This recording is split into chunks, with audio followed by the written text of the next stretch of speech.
Well, good afternoon, everyone. It's 1 o'clock here in beautiful sunny Minneapolis, so I think we're going to start the webinar. It looks like there's a few more people that are logging in, but while we're waiting for that, I can certainly do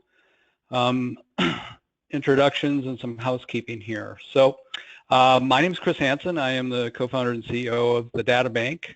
And I'm really pleased to be here this afternoon and talk to you a little bit about capacity building and strategic use of technology to help your organization be more successful.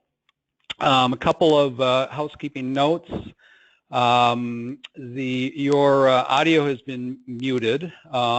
If you have questions or want to make a comment, please use the chat function in the GoToMeeting window. I will try to keep track of anything that's coming through there, but certainly feel free to use that to post any questions or comments you might have as we go through the webinar this afternoon. Okay, so again, my name is Chris Hansen, and just a little background about myself and the Databank. I've been working in the world of nonprofits and technology now for some 30 years, and certainly have seen a lot of things change over that period of time. In 1998, I co-founded the Databank, and the Databank is a information solution provider to nonprofit, to government, and other social purpose organizations. We started out in 1998 as really one of the first providers of a web-based fundraising management solution, moved into the online advocacy world in 2000, and have worked with hundreds, probably thousands of organizations across the United States over that period, over the last 20 years, to really help them build capacities within the organizations that are helping them be more impactful and fulfilling their missions. Probably about 3 years ago, we launched here at the Databank into sort of an internal review of how can we help organizations be more effective, how can we create more value for them in the work we're doing. And that really led us to look more and more at this concept of capacity building and how can we tie our technology strategically to our organization's goals and initiatives to help them build capacities in areas that are really inhibiting them from creating the kind of change that they are seeking. So that's how we kind of got into this language of capacity building and strategic use of technology. Today we're going to look at both of those terms, spend a little time discussing each of them, and then finish up by how we can pull those two together and help your organization create more impact. So let's get started by first talking about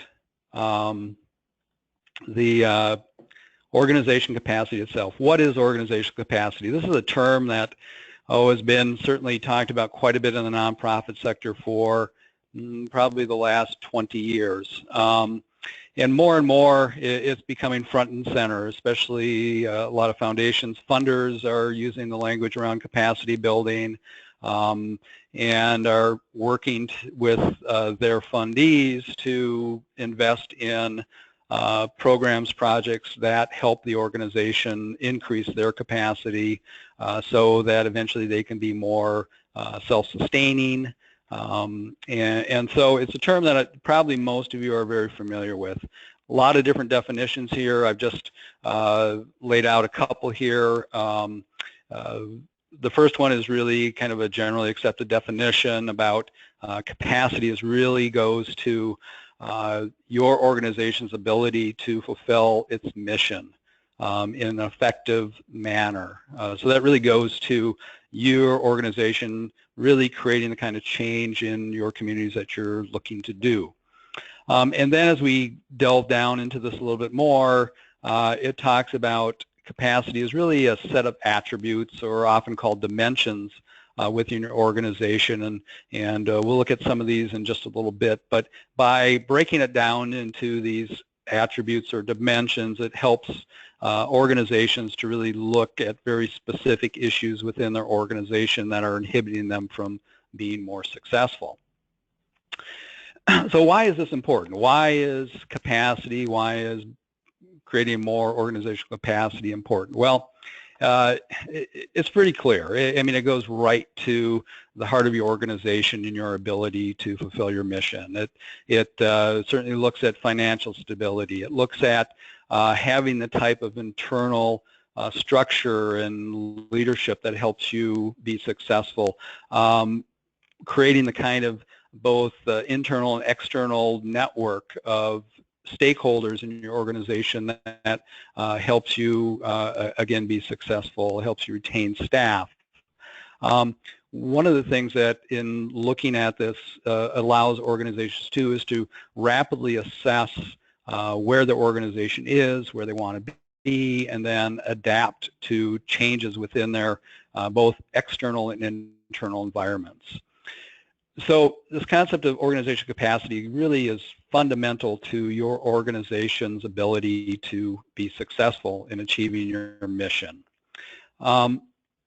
So when we talk about the set of attributes or dimensions, there's a couple of general areas that this takes place. There are external dimensions, your community, your funding network, policymakers within your local, state, even national community that impact your ability to be successful. And then, of course, there are internal dimensions. So let's just look at these in a little more detail. So here are external influences on the nonprofit sector's capacity in general to create the kind of change that the sector is really seeking with their work. As you can see, there's a lot of different factors that go into this. There's the interplay within the circle between government, business, and nonprofits. And this is both from a funding dimension, a political dimension, a social dimension. So all of those factors play into your organization's ability and, in general, the nonprofit sector's ability to create change. And then we move outside of that, and you'll see that there are kind of these overriding external influences: economic, political, value, social norms, socioeconomic, and demographic factors, all of which contribute to your organization's ability to be successful. Now, the external influences, most times we really don't have a way to influence those. The best thing we can do most times is prepare our organization to be able to effectively, efficiently deal with those external influences. And one of those is being able to adapt to changes that are continually happening to us from external influences on our organization. So we're not going to spend any more time looking at these external ones. We're going to move into really talking about the internal dimensions of capacity. These are the ones that you really have an ability to strategically think about, to strategically plan, to affect, and help you be more successful. Now, there's a lot of different models for these internal dimensions. I'm just taking one here. That's one of the more generally accepted models. These folks are from the Indiana Center for Philanthropy. They've done a lot of research in this area. And this comes out of their research, surveying, interviewing hundreds of organizations, nonprofit organizations. So they break it down into these 7 different dimensions. And one of the keys to you being able to better understand this is to, and we'll talk about this in a minute, is to do some type of assessment for your organization to identify what dimensions, what internal dimensions in your organization are you doing a really good job? Where you have a lot of capacity, and what dimensions do you really need to look at, focus on to help create more capacity in that dimension? Because right now it's inhibiting you from doing as good as you possibly could. So when they did the surveys of the organizations, and this is specific to their research that they've done, but I've looked at other research across the sector, and this pretty much aligns with what we're seeing pretty much anywhere within the nonprofit sector in the United States. This graph is showing which of these dimensions were these nonprofits having the greatest challenges with. And probably not surprising to any of you is that financial resources was the most identified challenge for nonprofits. This is certainly consistent with what we're seeing, what we see in the sector. Having enough financial resources always a challenge. But what's interesting is we move down here. The next one is marketing, the network and advocacy and information technology, and so on and so forth. So this is just helpful, I think, for you to sort of get a sense where you are within your own internal organization. And my guess is you're running into very similar types of challenges within your organization. So this is kind of the quick layout of organizational capacity. Now the next step is to talk specifically about building capacity within those dimensions where you are lacking the capacity you need in order to be successful. So here's a definition of organizational capacity building. And again, this is one of many, but it is one of the ones that's really out there quite a bit in the sector. So just want to scan through this down to the last sentence here where it says the primary intent of organizational capacity is to enhance the organization's ability to achieve its social mission. So again, we're always starting with the mission.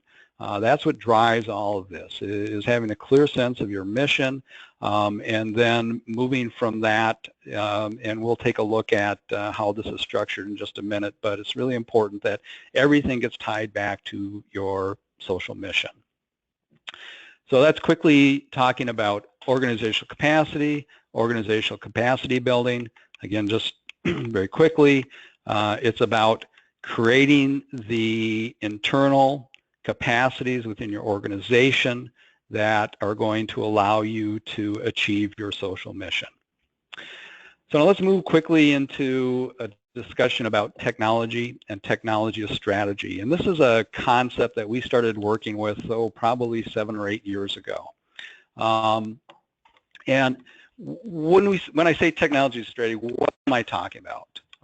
Why is it different? Well, for a long time, and actually this still exists quite a bit, certainly in the nonprofit sector it does as we talk to organizations, is viewing technology as an expense line item in your P&L statement. When you start to look at technology as an expense, the questions you typically ask about that is, what does it cost and what does it do? And when you're asking these questions, you're asking those questions without any reference or tying back to your mission. You're just looking at this purely as a resource allocation, line item and expense. What does it do? What does it cost? And this is where you can get into kind of the loop of conversations when looking at different technology options. How do you judge that? How do you decide on which one to go with? Well, oftentimes it comes down to these couple of questions. What does it cost and what does it do? And we hear these questions all the time from organizations that are coming to us and talk to us. Well, as we were looking at this several years ago, one of the things that we didn't seem to be getting asked is, what kind of return will I get on this investment? What kind of value will this technology bring to my organization? And so then we started to think about this from a more strategic level. And once we started to talk about technology really as a strategy, in that it's a resource. It's a resource in your organization, just like your staff is, just like your funding is. And when you start to flip that, to start to look at technology as a resource rather than an expense item, you start to ask different questions. You start to think about technology in a different way. For example, and I'm not saying that technology is like a staff person, but I think the analogy is appropriate. When you hire a staff person, more than likely you aren't going to just hire the person that's going to cost you the least amount of money. You're going to look at their skills, their qualifications, what experience do they bring to the organization, what are your needs as an organization from a staffing standpoint, and how do you fill those? Somewhat in the same light, when you start to think of technology as strategy, as an organizational resource, you start to ask different questions about the technology. And then, as we'll see, when you hook into the capacity question, the questions become much more strategic. Well, this is where we're deficient in capacities. Can technology help us increase that? How can the technology do that? If we're able to increase that capacity dimension, what kind of value will that technology return back to the organization?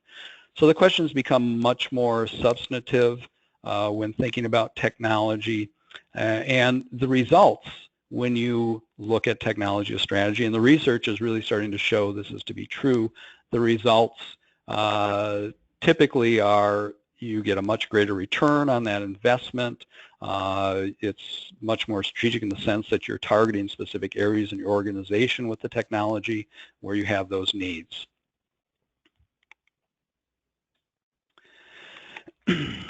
So as I said, looking at technology as strategy, you look at it from the aspect of your organization's strategy and goals.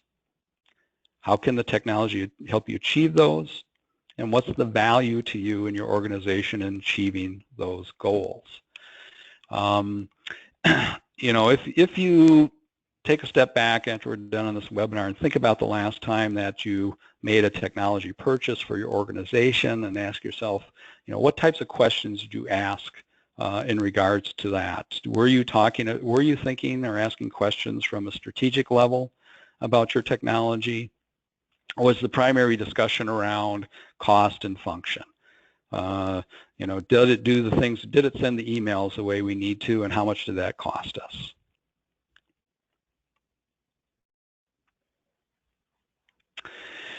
I'm going to go back. I'm going to re-emphasize this point that I made earlier about technology as an organizational resource. And this is really important to think about it this way, because it really creates a whole different set of questions and assessments for you when you think about technology. So, of course, with any organizational resource, they are best used within the organization when they align with your strategy, when the organization and the people within the organization are invested in that resource, when they're used, of course. And this is a common issue with technology in organizations, especially when you just look at it from a cost, what does it cost, what does it do standpoint. It doesn't get those people invested, and it often doesn't get utilized. And this is an interesting one too, is does the resource reflect the organization? And this is an important consideration when you're thinking about technology, because oftentimes the technology you use is an interface between you and your stakeholders, interface between you and your supporters. Obviously, your website is one of those things, your social media presence, the email communications you're sending out. All of those, the underlying technology has an impact on how your organization is perceived by the recipients of those. And again, let's, instead of saying how much does it cost, ask the question, what can we accomplish with this technology? It's a very different question, and it causes you to really think about things in a different way. And then finally, and this is really reinforced every day here at the Databank with our clients and with the organizations we talk to, is when you think about technology and you think about it just from a cost and what does it do standpoint, oftentimes issues around training, support, ongoing training and support are left out of that equation. And from my experience as a technologist now for over 30 years in the sector is there's a lot of great software out there. There's a lot of software that can do a lot of great things, but if you don't have the underlying training, support, and the people behind that technology to help you be more effective, you're really wasting your money. So that's always an important part of the conversation. So technology is strategy. Why is that important? Who cares? I mean, well, there's actually now some science behind this. There's some research that's been going on, and this is a slide from a just released report from N10, our good friends at N10. This is the 10th annual Nonprofit Technology Staffing and Investments Report. Just came out last month. If you haven't seen this, I highly recommend that you go to N10, search for this report, and download it, because it really gives you an overall understanding of how people are implementing technology in the sector, how they're using technology, and what types of things are being successful. So there's a number of different slides in this. This is just one that I pulled out that goes specifically to that question of, does your organization include technology in your organizational strategic plan? Seems like a pretty easy thing to do, and yet, as we see here, just a little bit over 50% of the people often or always include technology when they're starting to do their organizational strategic plan. So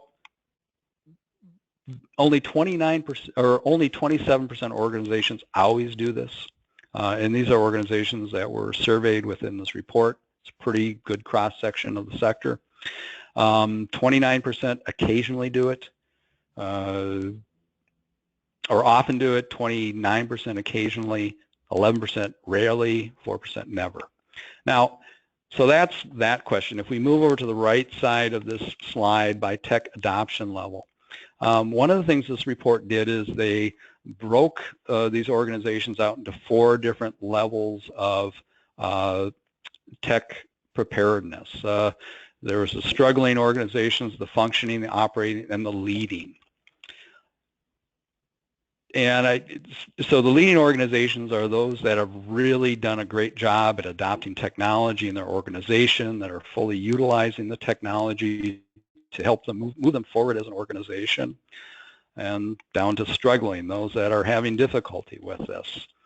And you can see right there in that graph that the leading organizations, the ones that have really been successful at adopting and utilizing technology in organizations, are the ones that have a much higher level of often or always including technology when in their organizational strategic plan. So this goes right to that question of why is it important to think strategically about your technology, because it helps your organization be much more successful in implementing and using technology to drive your mission forward. The data backs this up. So we know this is a reality. We know that by taking this type of approach to your technology in your organization, you're going to be more successful in using that technology, which means you're going to be more successful in creating the kind of change that you're looking for in your organization. So how does this all sort of come together? And by the way, all these slides will be available for you after the webinar, and So you don't have to memorize these or look at it, because there's a lot of information on these slides, and I kind of apologize for that, but it's a big topic and we've got a lot of information to go through. So just think about this as an introduction to this, and you know, hopefully it'll spur you to take a deeper look at this whole topic and how you can move forward in your organization with this. So here's a model of a capacity building framework. And if you'll notice at the top of the slide, there's your vision, your mission. So again, we always start with vision and mission, and then that moves down to your leadership. Now, one of the things that's missing on here that I would probably put in is somewhere between your vision and mission and the resource and outreach, you're going to develop goals and you're going to develop a strategy around those goals. So you've got your vision, your mission. From that is derived your goals, and then your strategy on how to accomplish those goals. And then that moves down into your internal resources. These are your internal dimensions of capacity that we've talked about. Moves out to your stakeholders, and then down into the various products, services, or outcomes that your organization is working on. So all of those are intermixed. And then on both sides of the products and services, you see it all comes back to your vision and mission. So it's a very circular framework. It's an iterative framework that, as you'll see in a moment, you're always looking at, you're always trying to create more capacity to affect those that vision and mission. Oh, well, there's the strategy. I forgot that I'd plug that in there. Okay, so let's talk about process just a little bit, and this is how you actually start doing this within your organization. So certainly you've got to start with that mission, the goals, and then the strategy. Then the next step for you is to do an assessment, to benchmark. Where are you now? Because in order to know if you're moving toward where you want to be, you have to have a clear understanding of where you are. So you do that assessment, which gives you some benchmark metrics, and then you have a plan that you implement to move those metrics in the direction you want to achieve your goals. And then as you're doing this, you're continually monitoring, assessing, learning what's working, what isn't working, and then you're doing another benchmarking to see where you are. So again, this is a very circular, iterative process for your organization. The cool thing about this is that it keeps driving you forward to those goals. And if you set the right benchmarks, the right metrics, put the right technology in place to help you understand your progress moving towards those, then you're going to have a very clear understanding of, are you moving in the right direction, what's working, what isn't working, and help you be more successful. So this assessment and benchmarking is really an important aspect of this. And as we've been working in this area over the last few years, there's certainly a lot of different ways that you can go to do this assessment and establish those benchmarks. There's a number of consultants out there that can, organizational development consultants that you can bring into your organization and go through a very rigorous assessment process. This often happens if you're going through some type of strategic change or pivot process. And those are all very good, but they also can be very costly and time-consuming. What's happened in the last probably 7 or 8 years is that there have been a growing number of self-assessment tools that have come out into the marketplace. And all of them have some little differences with them. Some of them have different dimensions, capacity dimensions that they're working with. Some of them focus on different areas within your organization. It really is something that you would need to go out and take a look at and decide, well, what one seems to work for me. There's ones out there that are free. There's some out there that, you know, cost a few $100s for you to go with. What I would say is that what's most important is that you stick with the one that you started with, at least for a certain period of time, because you need to be able to continually do the assessment as you're moving your plan forward, and it's important that you're using the same types of assessment or benchmarking metrics to do that. Also, and I mean, I know everyone knows this, but I just want to mention it's really important that in these assessments that you involve people across the organization. We've been doing these assessments now for a little while, and we find that minimum you need 3 people because you want to triangulate responses.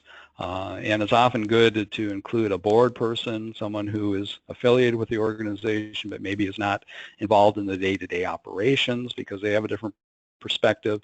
Include somebody in management, include maybe someone in more of an administrative capacity, but you know, get a good cross-section of your stakeholders across your organization to take part in this assessment because it's going to validate the responses. You're going to probably find some things out in that assessment that maybe you didn't know about. So as we've looked at this and as we've moved into conducting our work from a very strategic way as opposed to selling packaged software for a fixed amount, we looked at a lot of different assessment tools, and we've been using this one called the Impact Capacity Assessment Tool, ICAT. And I really, you know, would encourage you to go take a look at ICAT. If you just do ICAT into Google search, it'll take you to Algorithm, which is a company that's developed this assessment tool. It's a scientific tool. It's been validated through statistical analysis. They've now had well over 2,000 organizations go through the ICAT. They're continually refining the questions in here. It's for a single organization to come in and take it. You know, it's I believe somewhere around $300, something like that. We can also run you through an ICAT assessment ourselves. And in fact, when we start to work with an organization, we always go through an ICAT because it helps both us and the organization really focus on the areas within the organization where they have the greatest need. So we found this as a technology company to be immensely valuable in the work we're doing with our clients. Even existing clients, we take them through the ICAT because it really helps us to identify areas within the organization that we could create some greater value for them, help them build capacity through strategic application of our technology in their organization. So go look at some of these assessment tools, and that's the first place to start.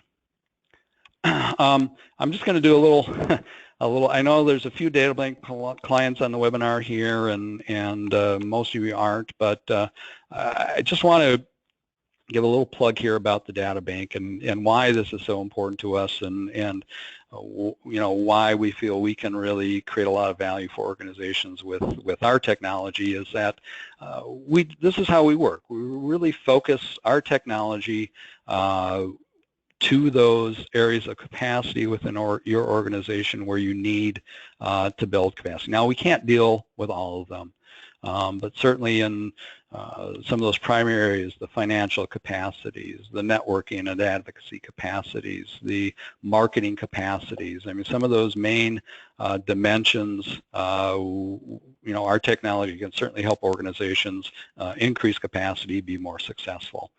And one of the things that we do now on a regular and ongoing basis for our clients is create reports that are specifically tied to those dimensions of capacity, using those benchmarks and goals so that they can see on an ongoing basis, often in real time, how are they progressing toward those goals.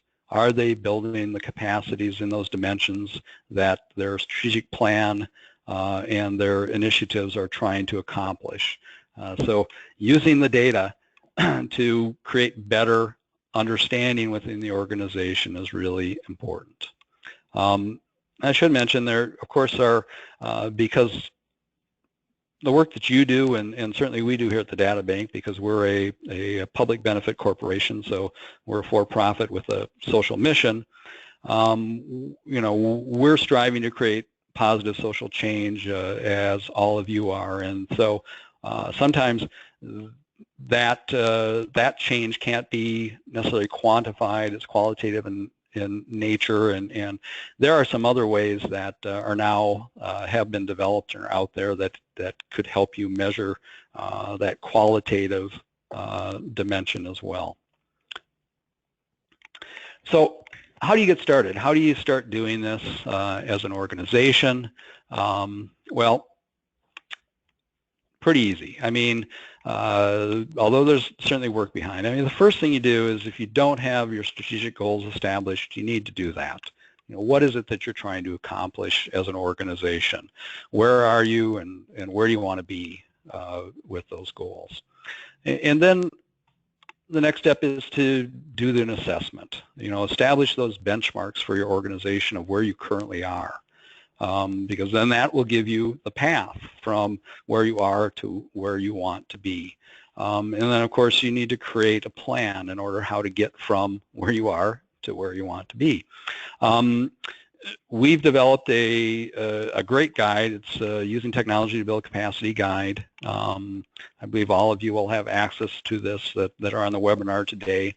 And this is really a tool to help you start to think about this more strategically, to start to think about the process and go through some discussions within your organization about technology and capacity building and how technology can be used more strategically. So I'm not sure if we're going to send that out to you, or you'll get a link to it, but you'll get some communication from us to be able to access that guide and use it internally.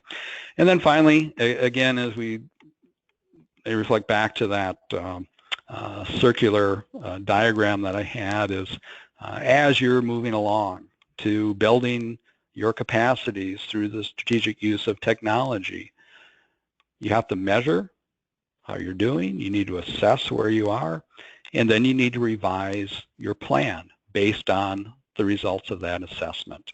So again, it's a very iterative, ongoing process. Maybe you're the exceptional organization that achieves your mission fully, and in which case maybe you're going to go out of business, but for the rest of the world, we never get to the place where we want to be. It's a continual journey to get there, and so the sense of measuring, assessing, and revising your plan on an ongoing basis is all part of creating and moving toward the type of change that you're seeking within your community. So that was a lot of stuff to go through. I hope that this has spurred some ideas or thoughts with you, and given you sort of a sense of, maybe looking at technology from a little different perspective within your organization. I haven't seen any questions come through. Oh, wait a minute. Let's see. The presentation will be available. If you have any questions about this, please feel free to contact us. You can send me an email. My email is chris@thedatabank.com. I'd be happy to answer anything you like. You'll be getting follow-up communications from us with access to that technology organizational capacity building guide for your use. And if there are no questions, I want to thank you all for being on the webinar this afternoon, and hopefully I will chat with you soon. So thank you very much, everyone. Have a good afternoon.